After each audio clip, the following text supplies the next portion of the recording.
Les comentaba eso, ¿cierto? Vimos la parte de biodegradación.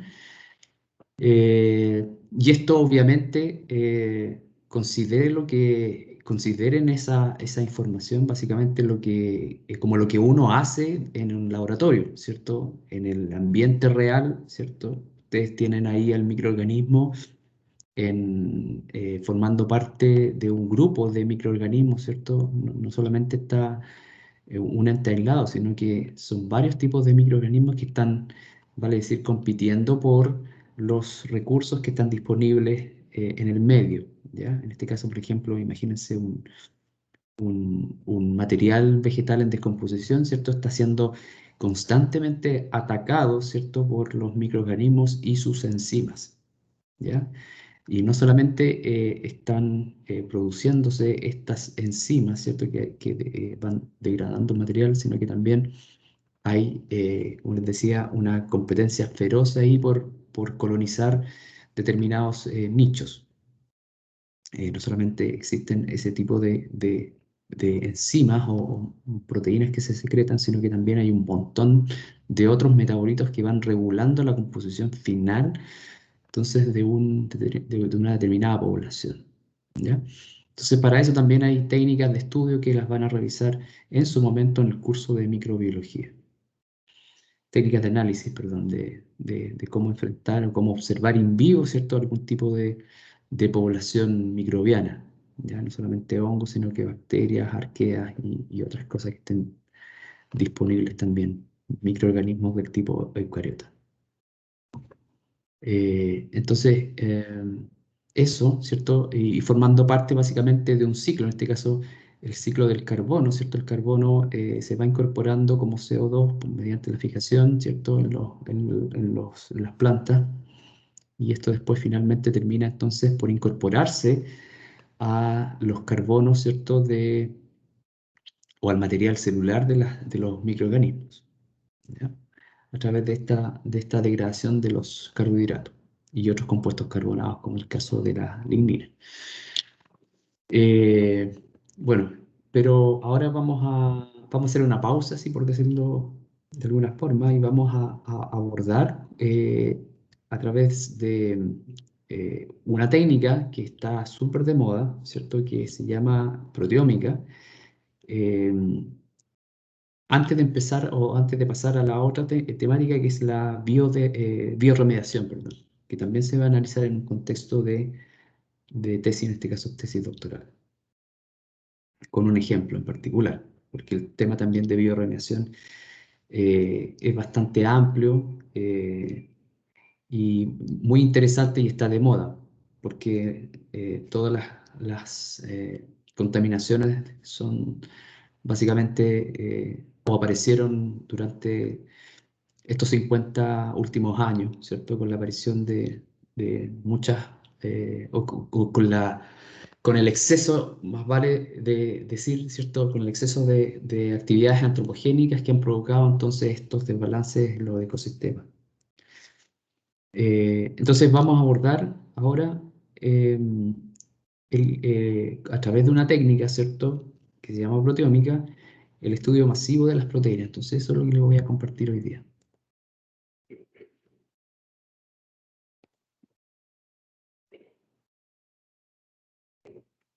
¿Se ve, cierto?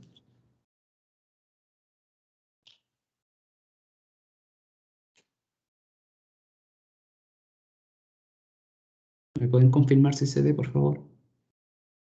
Sí, profe, se ve. Ya. Entonces, no sé si alguien tiene alguna idea de lo que significa esto.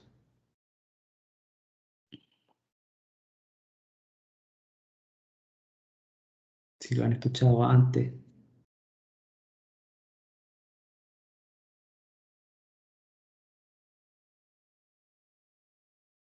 ¿O qué cosas se imaginan ustedes con esta palabra? Que viene de las proteínas. Ya, perfecto. Sí, el estudio masivo básicamente de proteínas. ¿Ya? Así como existe la genómica, existe también la metabolómica.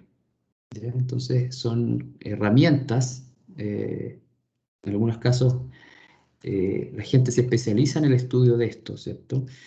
Pero básicamente en estos momentos hay que tomarlos como herramientas necesarias para abordar el estudio masivo de biomoléculas. En este caso, como bien dijo su compañera, proteínas. Entonces, este es un monito siempre que es muy interesante de analizar porque antiguamente ustedes pueden ver un escenario como el que se mostró en la tesis anterior, ¿cierto? De este señor que está con, con una caña de pescar, ¿cierto? Pescando muchas cosas que están ahí en ese pequeño lago y en la cual nos están representados por peces que vendrían haciendo las proteínas, ¿cierto? Y que él está tratando de estudiar. Capturar a través entonces de esa pesca. Entonces este señor que pertenece en esa época, o pertenecía, bueno, pertenece en realidad, todavía están esos departamentos de genética y bioquímica, ¿cierto? Está estudiando o tratando de estudiar, ¿cierto? Durante mucho tiempo una sola proteína de varias, en realidad, que existen. Y lo hace entonces a través de esas herramientas bioquímicas que yo les mencioné, por ejemplo, el caso de la purificación, el caso de los análisis enzimáticos o de algún tipo de ensayo necesario entonces para evaluar la actividad o la función de una proteína determinada. Entonces, en eso se pasaban generalmente los investigadores unos 10 o 20 años estudiando una proteína y cómo interactúa con el resto de las proteínas, con distintas herramientas, ¿ya? Básicamente genéticas y bioquímica. Y entonces tengan en consideración esa tesis que se mostró, que es algo similar, ¿ya? Pero de repente apareció este otro señor con una herramienta muchísimo más poderosa que viene del departamento de genómica y proteómica, ¿ya? Entonces fíjense, viene con algo mucho más moderno, ¿cierto? Y viene con una malla para pescar básicamente toda la información o todos los peces que están ahí, que son todas las proteínas, de una sola vez, ¿ya? Eh, y con las técnicas que él tiene, ¿cierto? Las va a analizar y va a obtener muchísima información en un tiempo muchísimo menor que la persona que se demoraba ahí aproximadamente 10 o 20 años para estudiar una o un poco más de proteínas, ¿cierto? Una, dos, tres, cuatro, cinco proteínas. Pero este señor lo va a hacer en un determinado tiempo muchísimo más corto en realidad, ¿ya? Entonces, eso es lo que está de moda hoy en día, ¿cierto? Yo le mencionaba que no solamente la proteómica está de moda, sino que la genómica y las metabolómicas, que las tres se interrelacionan entre sí. Y básicamente se puede complementar la información de una utilizando la otra información, ¿ya? Entonces así uno tiene panoramas muchísimo más completos de lo que está pasando dentro de una célula. Falta ahí otro departamento que sería como el departamento de bioinformática, que tiene que tomar toda esta información, ¿cierto? Y analizarla, ¿cierto? Con programas computacionales que ellos mismos diseñan y que también ayudan entonces a interpretar esa información, porque esa información que está ahí a veces es una información incompleta o desconocida, que yo necesito de alguna forma validarla con esas herramientas bioinformáticas, ¿ya? Por ejemplo, si yo he capturado o he extraído una proteína y no sé, es una proteína putativa, ¿cierto? O una posible proteína, con esas herramientas bioinformáticas yo puedo saber qué definitivamente es esa proteína, o me puede dar un tipo de orientación a través de esos programas computacionales, ¿cierto? ¿Alguien va a hablar? Creo que está desactivando el micrófono. ¿Quiere hacer una pregunta? Y no pasa lo siguiente. Entonces, la proteómica, entonces, ahí tienen como un overview de lo que se va a presentar, definiciones, orígenes, información para el genoma, por qué estudiar la proteómica, tipos de proteómica, tecnologías de proteómica, Y la 3 sería un poco el trabajo que se va a presentar en la próxima clase. Entonces, ahí tienen unas pequeñas definiciones de lo que antiguamente se pensaba en el año 95 de que podría ser esta disciplina, ¿cierto? Perdón, o esta técnica, en realidad. Se definió entonces en ese año 95 como la caracterización a gran escala del complemento proteico total de una línea celular, tejido u organismo. Fíjense que ahora estamos definiendo ya los sistemas biológicos, los cuales en esa época se estaba aplicando esto. Línea celular, ¿cierto? Tejido organismo. ¿Conocen lo que es una línea celular?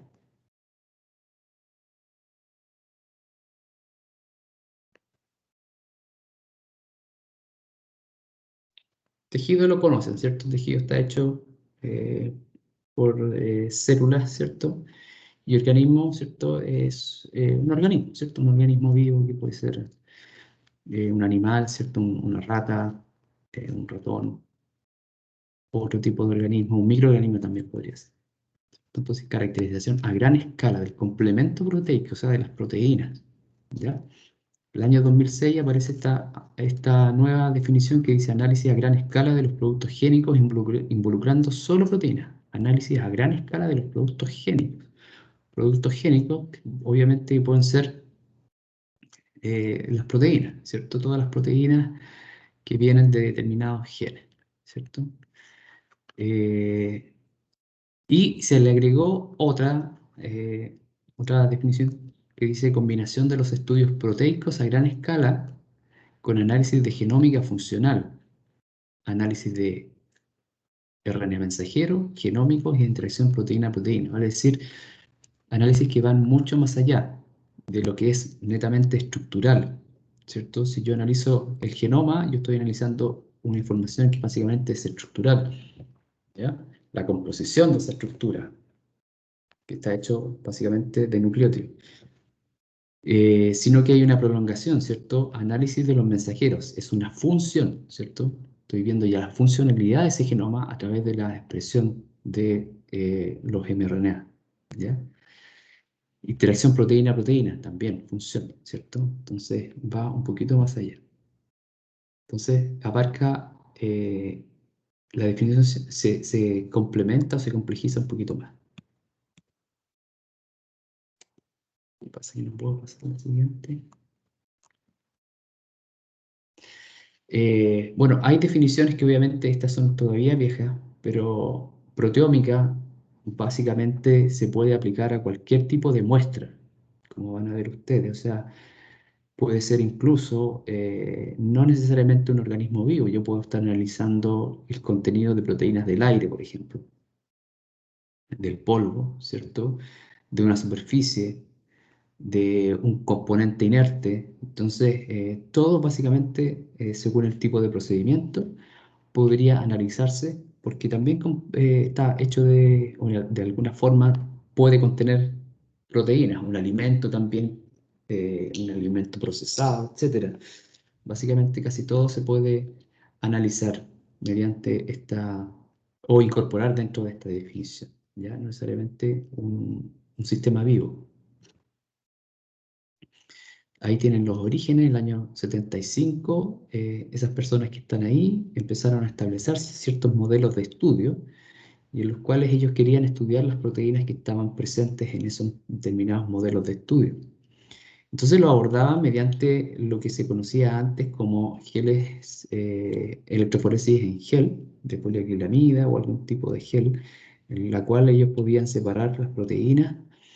Y en esa época también se empezó a instaurar o desarrollar lo que es los geles bidimensionales. Yo les mencioné anteriormente que existen los geles monodimensionales, pero existen también en esa época, se desarrollaron los geles en dos dimensiones, ¿vale? Es decir, se corre primero en una dimensión, en este caso se separaba por punto isoeléctrico, y después en una segunda dimensión se separaba de la forma normal como una electroforesis común y corriente.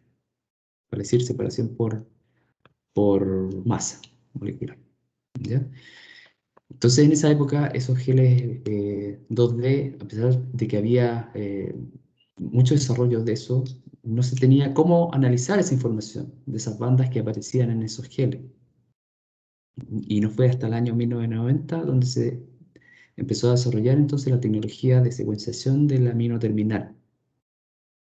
No sé si se recuerdan ustedes en las clases de biología celular que este señor Edman desarrolló esto y fue uno de los primeros en secuenciar, por ejemplo, los péptidos humanos, ¿cierto? Como en el caso de la insulina. ¿Por qué estudiar la proteómica? Bueno, perdón. Bueno, año 90 y al día de hoy entonces tenemos no solamente este tipo de secuenciación de amino terminal, sino que hay cosas mucho más modernas como los espectrómetros de masa que se han desarrollado, perfeccionado y básicamente están disponibles en muchos laboratorios para el análisis no solamente de proteínas, sino que también de metabolitos. Bueno, ¿por qué estudiar la proteómica? Entonces, la proteómica es muy interesante porque uno estudia, en el caso de los organismos vivos, las proteínas, ¿cierto? Que son responsables de los fenotipos celulares. Entonces, recuerden que esos fenotipos celulares, ¿cierto? Se manifiestan por el efecto del genoma y el ambiente, ¿cierto? Entonces, yo puedo estudiar en cada momento o en distintas condiciones según el tipo de ensayo que esté realizando en el laboratorio, ¿cierto? Ese complemento proteico en un determinado tiempo, en un determinado punto. Pero también puedo hacer estudios también a distintos tiempos de cómo se va comportando o expresándose el fenotipo según los tipos de ensayo que yo esté realizando. Por ejemplo, yo puedo estar estudiando, para el caso de una planta, ¿cierto?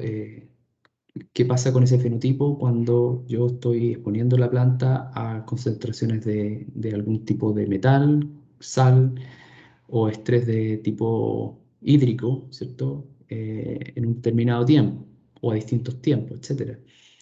Eh, También lo puedo hacer para una bacteria. ¿Qué pasa cuando esa bacteria entra en fase exponencial o estacionaria? Me puedo hacer muchísimos tipos de cuestionamientos, de preguntas, para responder ciertas hipótesis, ¿cierto? Em, entonces depende de lo que yo quiera hacer. Me sirve también para anotar el genoma, vale decir, cuando uno secuencia el genoma, ¿cierto? Tiene cierta información. Y como yo les comentaba, esos genes que están predecidos, ¿cierto? A través de técnicas bioinformáticas, yo los tengo que de alguna forma validar, ¿cierto? Entonces, utilizando la proteómica, obviamente que le doy validez entonces a ese gen, a esa información que está codificada en el genoma. Entonces me sirve para anotar el genoma, para darle validez entonces a la información que está en los genomas disponibles. ¿Ya? Ahí está el caso, por ejemplo, de la estructura exón-intrón también, ¿cierto? Porque recuerden el caso de los eucariotas, como el caso de la tesis que se mostró, ¿cierto? Existen los intrones, los cuales no son codificantes y por ende no se debiesen expresar en una proteína, ¿cierto? Esa información se borra, ¿cierto? Y básicamente lo que se expresa, ¿cierto? Son los exones. Entonces me ayuda también a verificar esas zonas de exón-intrón, por ejemplo. Existen los estudios de expresión de proteínas, como yo les comentaba, ¿cierto? Puedo hacer estudios de expresión en distintas condiciones y lo otro que es notable, ¿cierto? Es que a pesar de que las proteínas vienen de los mensajeros, ¿cierto? Uno podría esperar de que, por ejemplo, a mayor cantidad de proteínas expresadas, ¿cierto? O presente, debiese existir una mayor cantidad de ese mismo mRNA, pero a veces no es así, ¿ya? Entonces, como bien dice ahí, hay una pobre correlación de la expresión del mRNA y la proteína, ¿ya? Entonces, también me ayuda a estudiar esos fenómenos que ocurren dentro de la célula. Esto puede ser, por ejemplo, porque las proteínas son estables en un medio determinado o su mRNA, acuérdense que el mRNA tiene una vida media un poquito más corta que una proteína, por ende no necesariamente se van a dar esas instancias. El mRNA generalmente se degrada y la proteína a veces es mucho más resistente a la degradación, ¿ya? Entonces, de alguna forma me ayuda a estudiar esos fenómenos. Y ahí abajito yo les puse el dibujo, ¿cierto? El diagrama de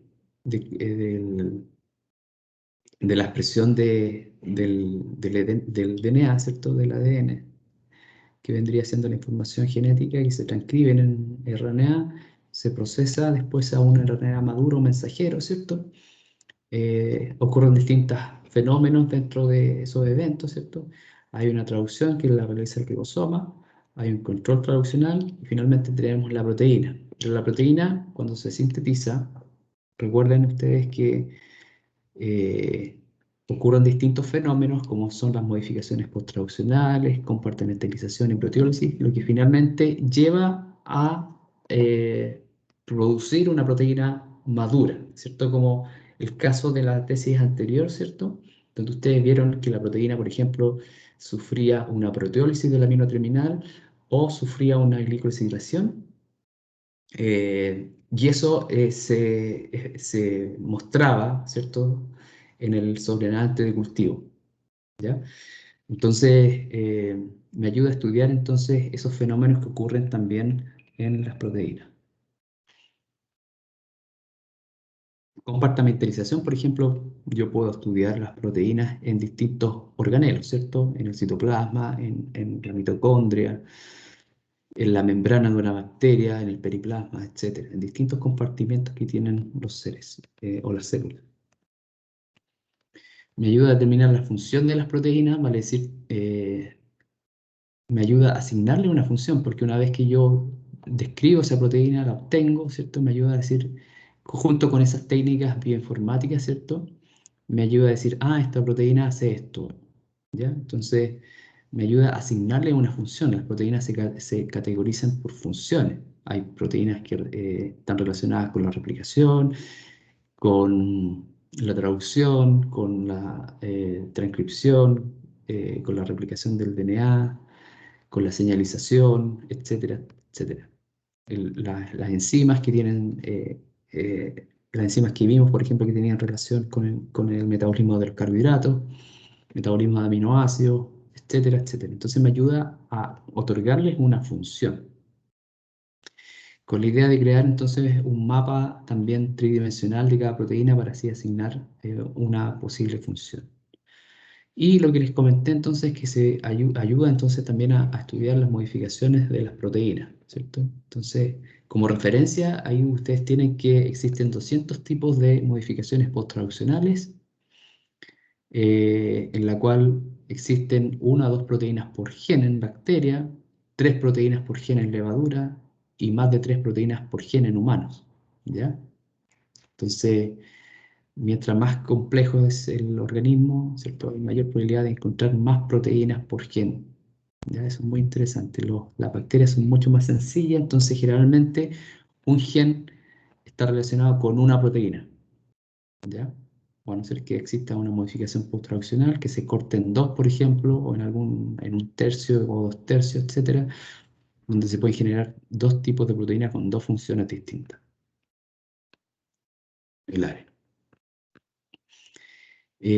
Bueno, localización y compartimentalización de proteínas, ¿cierto? ¿Por qué es importante esto? Porque, por ejemplo, la pérdida de localización de algunas proteínas puede llevar al desarrollo de enfermedades, ¿ya? Entonces, la pérdida de localización en ese caso, por ejemplo, afecta la función de la célula. El caso de una proteína que está relacionada con la fibrosis. ¿Ya? Entonces es importante estudiar qué pasa con esa proteína, si es que perdió el peptidosignal, no se pudo procesar, etcétera, no hubo una modificación post-traduccional, no fue al compartimiento que necesitaba, por ende eso podría teóricamente producir algún tipo de daño a la célula. Y también me ayuda a estudiar algo muy importante, que son las interacciones proteína-proteína. Las proteínas generalmente, en algunos casos, no están solitas, sino que están formando parte de complejos, ¿cierto? En los cuales un sustrato, por ejemplo, en el caso de las enzimas, puede ser directamente canalizado hacia otra enzima, por ejemplo, de la vía metabólica. Pero hay otros tipos de interacciones también, por ejemplo, las cuales son necesarias para anclar proteínas a determinados eventos, etc. Hay un montón de cosas que van sucediendo dentro de una célula y en la cual la interacción proteína-proteína es responsable de esos fenómenos. Bueno, acá hay dos ejemplos en los cuales ustedes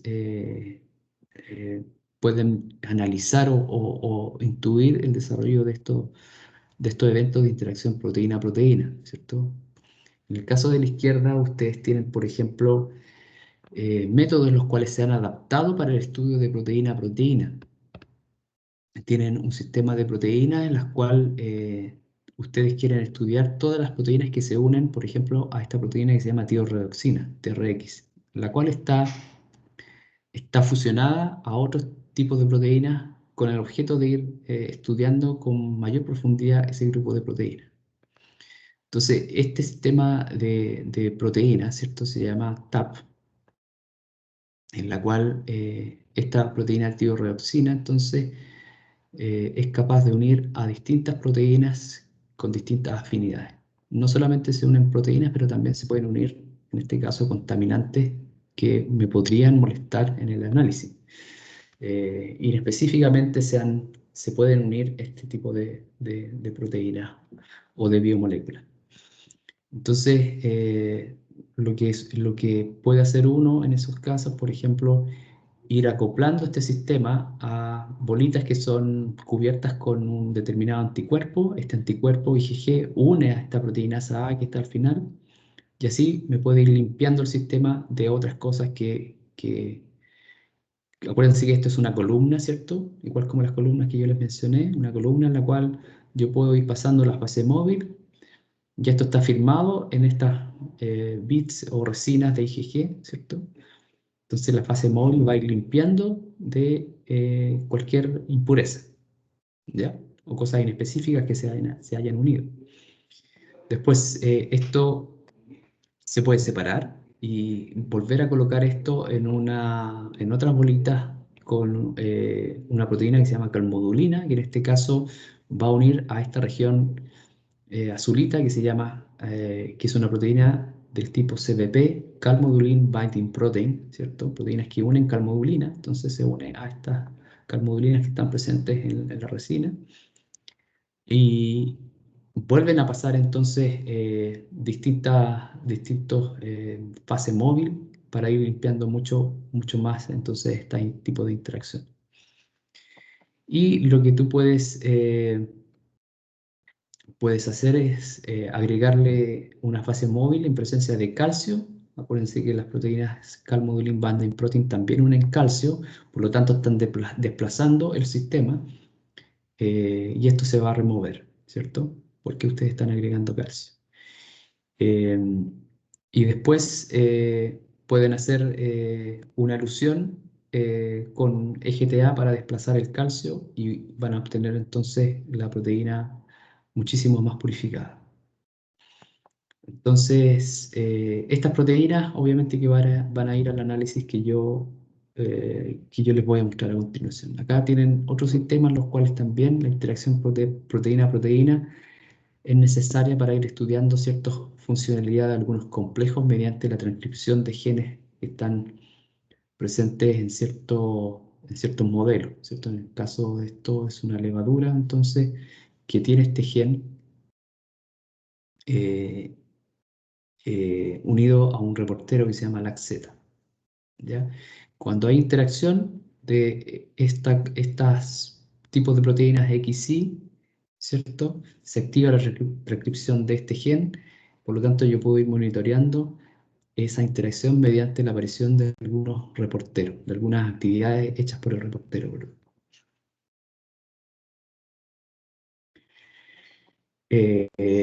Y acá les muestro, ¿cierto?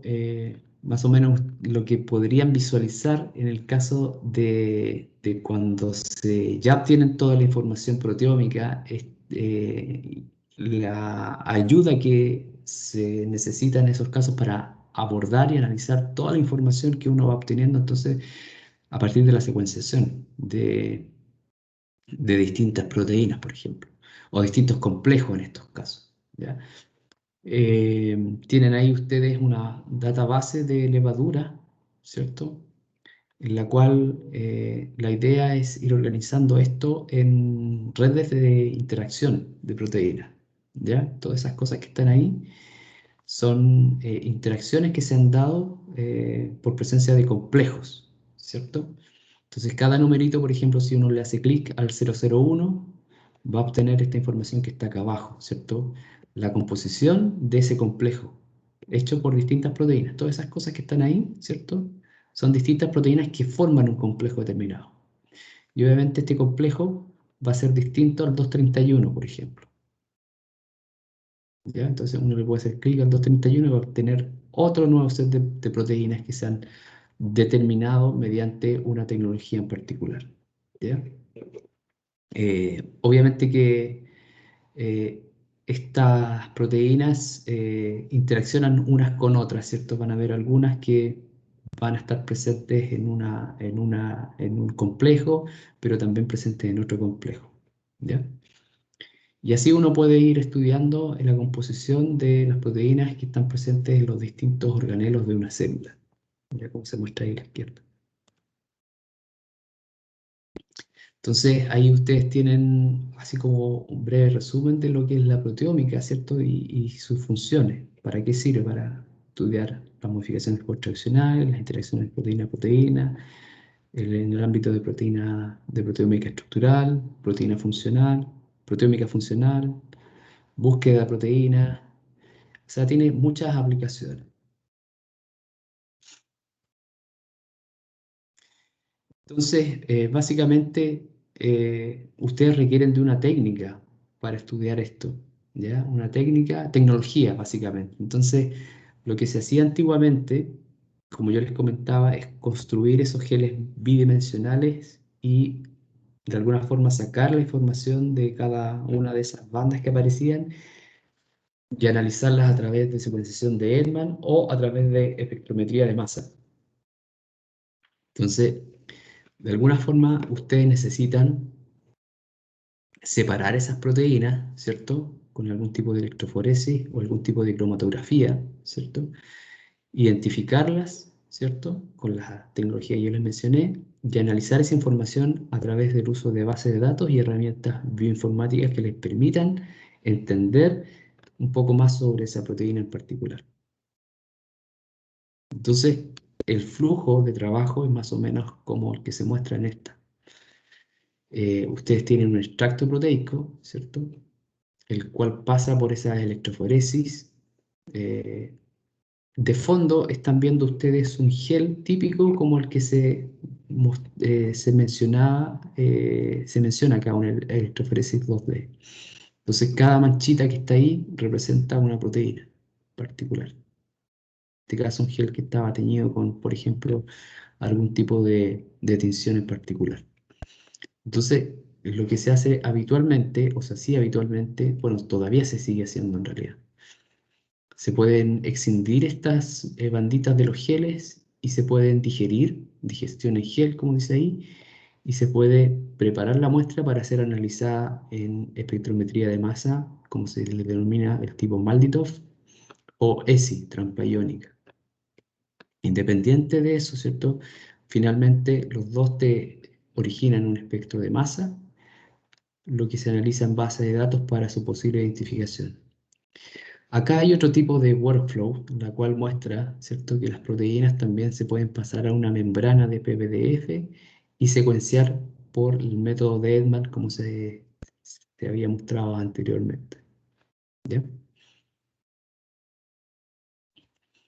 Bueno, y para preparar una muestra, en el caso de utilizar geles bidimensionales, se requieren muchos tipos de detergentes o condiciones en las cuales puedan interactuar con las proteínas, disolverlas, reducir puentes disulfuro. Existen detergentes especiales para determinados tipos de muestra. Por ejemplo, acá están los tipos de muestra determinados, ¿cierto? Desde bacterias, ¿cierto? Células del hígado, del ratón, plasma humano, etcétera. Determinado tipo de muestra y van a requerir distintos tipos de detergentes o condiciones para ir separando esas muestras. No todas las proteínas son idénticas en los organismos. Entonces, cada organismo tiene un set de proteínas que le caracterizan, ¿ya? Proteínas más básicas, proteínas más ácidas, proteínas más hidrofóbicas, dependiendo de dónde viene la muestra. Y también requiere también cierto tipo de inhibidores de proteasas, ¿cierto? Las proteasas son enzimas que degradan las proteínas y nosotros no queremos que se degraden las proteínas. Por ende, necesitamos inhibidores de estas enzimas y se las necesitamos agregar a los buffers que contienen o que van a ser utilizados para este tipo de ensayo. ¿Ya? Entonces, por ejemplo, acá tienen un sistema, que es el que está acá arriba, que es el que separa en la primera dimensión. ¿Se acuerdan que yo les mencioné que se separaban por dos dimensiones? Esto separa en una dimensión, ¿cierto? Que es un isoelectroenfoque, separa por punto isoeléctrico, ¿ya? Entonces, uno lo que hace es colocar la muestra de proteínas en estas bandejitas, ¿cierto? Y coloca una tira que no sé si está, esta parece que es una tira de, la cual contiene una pequeña resina con los anforitos para ir separando las proteínas que están presentes en esa muestra. ¿Ya? Entonces, esta bandejita se coloca acá arriba y uno echa a andar este aparato para generar un enfoque, ¿cierto? En la cual las proteínas se van a separar por un determinado tiempo hasta que alcancen su punto isoeléctrico dado por la presencia de esos fosfolitos en la resina. Después, entonces uno saca esa tira y hace la corrida entonces de los geles, en estos geles, ¿cierto? En la segunda dimensión. Entonces, uno obtiene figuras como las que se están mostrando de separación de proteínas. Este es el estándar de masa molecular. Acá hay uno, acá hay otro, acá hay otro.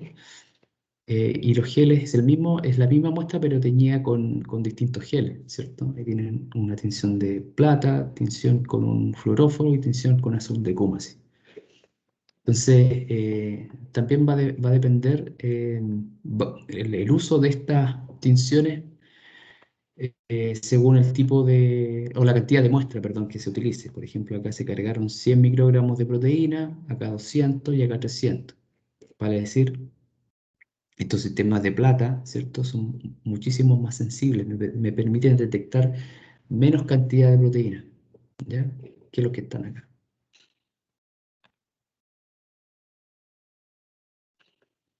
Eh, bueno, eh, esto que se está mostrando es un poco lo que se hacía todavía, yo creo que se sigue haciendo, la secuenciación del amino terminal. ¿Se acuerdan que yo les mostré en el trabajo anterior que se había secuenciado el amino terminal? Bueno, esto es un poco el procedimiento, ¿cierto? En la cual ustedes tienen el polipéptido, ¿cierto? De lo que quieren analizar, acuérdense que acá está el amino terminal y acá al final va a estar el carboxilo terminal. Entonces, hay un reactivo, que es este reactivo que se llama PITC, penil isotiocianato, el cual puede reaccionar con el amino terminal, formar una especie de producto PTC polipéptido, el cual en presencia de esta molécula hace que se rompa el primer aminoácido de la cadena PTC. Entonces, te deja el resto de la cadena, ¿cierto? Intacta y se ha incorporado el primer aminoácido. Y este primer aminoácido, ¿cierto? Tiene ciertas características. eh, Para decir, son 20 aminoácidos, ¿cierto? Entonces cada aminoácido va a tener ciertas características y se va a comportar de distintas formas para ser identificado. ¿Ya? Entonces, por ejemplo, ahí tiene ciertas características este aminoácido, tirosina, con fenilalanina. ¿Ya? Entonces, así antiguamente se iban detectando todos los aminoácidos que aparecían, por ejemplo, en un sistema de este tipo. Bueno, esta me la voy a saltar. Este tipo de cosas ya casi como que ya no se utiliza, está un poco obsoleto, pero tiene algunas ventajas y desventajas que ustedes la pueden leer, revisar acá en el texto. Entonces, apareció la espectrometría de masa, que tiene ciertas características mucho mejores que la secuenciación de Edman. La secuenciación de Edman es un poco lenta, requiere que, por ejemplo, esté desbloqueado el amino terminal, entre otras cosas que las pueden ir revisando. Apareció esta que tiene muchísimo mayor sensibilidad, vale decir, necesitas poca cantidad para ir analizando, análisis de proteínas sin necesidad de ir separando, ¿ya? Y sin necesidad de ir colocándola, por ejemplo, en una membrana, como la membrana necesaria para el método de Edman. Puedes hacer un análisis directo. Y básicamente se pueden analizar muchas muestras a la vez. Por eso dice Higher Sample Throughput. Entonces ahí empezaron a aparecer estos sistemas que se fueron perfeccionando y ahí hay dos espectrómetros de masa. El que está a la derecha es uno antiguo, de los que se utilizaban, de los primeros que aparecieron, y ahora tienen cosas como las que están acá a la izquierda, espectrómetros de masa que son de alta tecnología, ¿ya? Básicamente, lo que hacen estos espectros es romper la muestra, ionizarla, desviarla, ¿cierto?, en un analizador, detectarla y entregar esta información a través de estos espectros que están acá abajo, ¿ya? Espectros masa carga. Bueno, acá hay un sistema de workflow para esos espectrómetros de masa. Delante les mostré lo que era un gel bidimensional, pero también se pueden aplicar muestras sin necesidad de separarlas. O sea, un extracto crudo, ¿cierto? También se puede analizar. Pero se tiene que digerir, ¿ya? La muestra. Y acá tienen también un sistema de geles de proteínas de una dimensión en la cual también pueden hacer excisiones, ¿cierto? Cortes de esos geles y pueden también analizar la muestra. Independiente de cuál gel es, tienen que digerir la muestra, digerir las proteínas. No se pueden analizar las proteínas eh, directamente. O sea, se puede analizar, pero son mucho más complejos de analizar. Entonces se puede utilizar una enzima para ir digiriendo la proteína y se generan péptidos, se extraen estos péptidos y se analizan entonces mediante este tipo de tecnología. Bueno, estas son las enzimas que se utilizan. También hay procedimientos de cuando uno hace la digestión de las proteínas, porque las proteínas, acuérdense que son como unos ovillos, ¿cierto? Los cuales están cerrados y yo necesito que la proteína se despliegue y se desnature. Entonces necesito reducir la proteína, los enlaces disulfuro o aplicarle ciertos compuestos para que evitar de que se vuelvan a plegar y agregarle entonces la enzima para que se degrade.